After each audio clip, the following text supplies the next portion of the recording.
আসসালামু আলাইকুম। আশা করি আপনারা সবাই ভালো আছেন, আমিও ভালোই আছি। তো বরাবরের মতো আজকেও একটা ছোট্ট আপডেট নিয়ে চলে আসলাম। তো আমার মিনোক্সিডিল মোটামুটি আজকে দিলাম, গতকালও দিয়েছিলাম, রেগুলারে দিচ্ছি, কিন্তু আজকেও আর গতকাল এই 2 দিন ডারমালার ব্যবহার করলাম না। আসলে এই 2 দিন আগে যেভাবে ব্যবহার করেছে ওটা অনেক বেশি ব্যবহার হয়েছে, যার ফলে আমার মাথার এই এই পাশে ছোট ছোট ফুসির মতো মানে হালকা ফুলে উঠেছিল।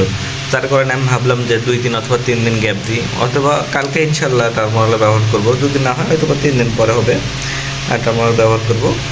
আর এই কারণে টার্মোরাল 2 দিন ধরে ইউজ করতেছি না, আজও ইউজ করলাম না।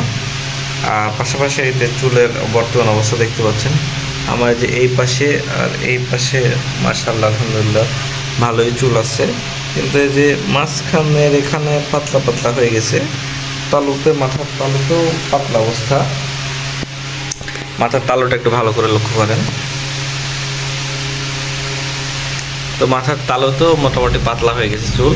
আর সামনের এখান থেকে তো আলিমুল গায়েব, মানে চুল হারিয়ে গিয়েছে আর কি। তো যাই হোক, এগুলো ফিরে পাবো কিনা জানি না, হয়তো হেয়ার ট্রান্সপ্লান্ট করা লাগতে পারে। তো আসলে চুলের যে কষ্ট, এটা যার নাই সে বুঝবে। আসলে আল্লাহর প্রত্যেকটা জিনিসই এমন, কিন্তু চুল একটা মানুষের মুখমণ্ডলের সৌন্দর্যের একটা বড় অংশ। তো যার চুল আছে, অবশ্যই আপনার যদি চুলে কোনো প্রবলেম হয় বা পড়তে থাকে, অবশ্যই শুরু থেকেই ট্রিটমেন্ট নেবেন।